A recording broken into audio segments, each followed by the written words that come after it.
হাসবেন। আমি আমার সঙ্গে পঞ্চায়েতরা আছে, আমাদেরকে এখানে আন্দোলন করতে আমরা আসি নাই। আমরা এখানে বলার জন্য আসছি যে টিএমসি পঞ্চায়েতগুলোর বুথে কেন হচ্ছে, বিজেপি পঞ্চায়েতের এখানে 9জন পঞ্চায়েত আছে, 9জন পঞ্চায়েতের কোনো পঞ্চায়েতের এলাকায় হচ্ছে না। ঠিক আছে, আমরা চলে যাচ্ছি। ঠিক আছে, আমরা চলে যাচ্ছি।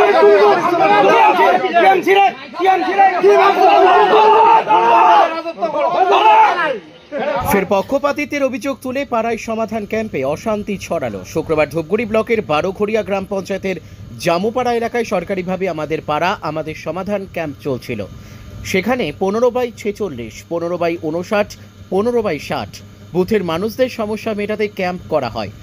3 বুথের মানুষেরাই একটি জায়গায় ক্যাম্পে আসবে বলে প্রশাসনিকভাবেই ঠিক করা হয়েছিল, কিন্তু বিজেপি নেতৃত্ব এবং গ্রাম পঞ্চায়েতের বিরোধী দলনেতা ঘটনাস্থলে অর্থাৎ ক্যাম্পে উপস্থিত হয়ে ঝামেলা করে বলে অভিযোগ। গ্রাম পঞ্চায়েত প্রধানের কথায়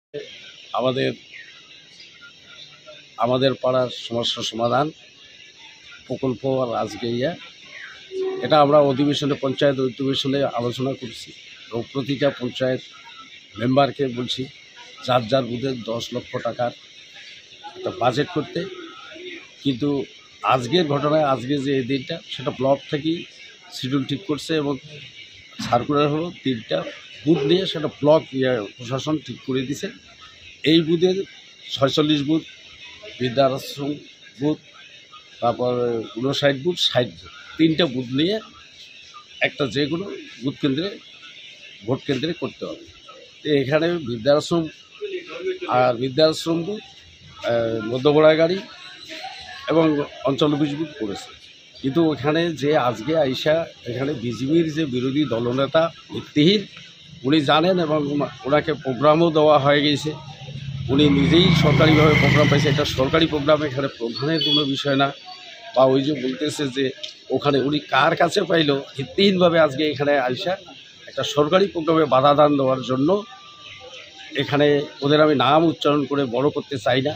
এরা ভিত্তিহীন ভুলবশত এখানে বিরোধী দলনেতা আশিস কর্মকার, নরেশ রায়, এরা এইভাবেই সব জায়গায় মানুষের পাশে দাঁড়ায় না, এরা গণ্ডগোল পাকায়। এখানে সরকারি প্রোগ্রামে এরা পার্টির স্লোগান দিয়ে এটাকে বন্ধ করতে, ক্যান্সেল করতে চাইছে।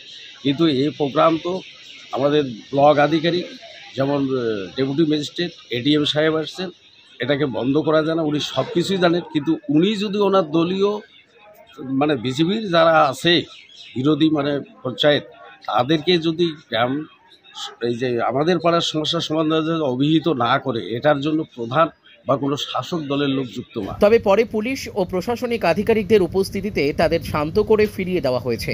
বিজেপির অভিযোগ, তৃণমূল কংগ্রেসের জয়ী বুথে ক্যাম্প করা হচ্ছে আর বাকি 2 বুথ অর্থাৎ বিজেপির জয়ী বুথের মানুষেরা দূরে গিয়ে ক্যাম্পে সুবিধা নেবে। এটা কিভাবে হতে পারে?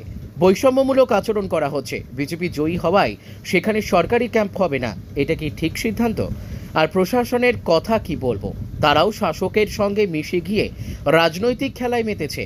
বিজেপির বিরোধী দলনেতা আশিস কর্মকার বলেন, সব সময়ের জন্য ভারতীয় জনতা পার্টির যে সমস্ত পঞ্চায়েত প্রতিনিধিরা রয়েছে তাদেরকে উপেক্ষা করা হয়। তার নমুনা আজকে দেখলাম আমরা। আমাদের যখন আমাদের পাড়ায় আমাদের সমাধান যে প্রকল্প চালু হয়েছে, সেখানে আমাদের বারোঘড়িয়ার ভারতীয় জনতা পার্টির প্রত্যেকটা বিজেপির পঞ্চায়েত যারা রয়েছে তাদেরকে উপেক্ষা করে, তাদেরকে কোনো রকমের জানকারি না দিয়ে, নোটিশ না দিয়ে সেখানে প্রোগ্রাম করা হলো।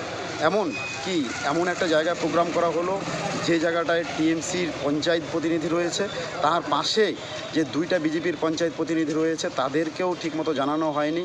রাত 10টার সময় মাইকিং করা হয়েছে। এমনকি প্রথম মৌখিকভাবে বলা হয়েছিল যে অঞ্চল অফিসের বুথ মাঝখানে করা হবে, কিন্তু পরবর্তীতে রাত 10টার সময় ওনারা মাইকিং করে বলে দিল যে না, প্রথম বুথের থেকে 5 কিলোমিটার দূরে, মিনিমাম 4-5 কিলোমিটার হবে, সেখানে কিন্তু এই আমার পাড়ায় আমার সমাধান প্রকল্প ওনারা চালু করে দিল। তাহলে ওই যে 2 বুথের লোকজন কিন্তু সেখানে যেতে পারে নাই। আমাদের প্রতিবাদটা ছিল সেই জায়গায় যে তথ্য আমাদের জানাতে হবে, আমাদের সেই পাড়ায় সমাধান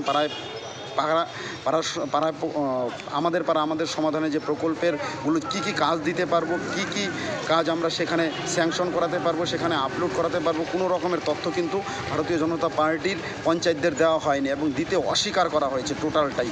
ধূপগুড়ি থেকে ভাস্কর মহন্তের রিপোর্ট, আমাদের টিভি।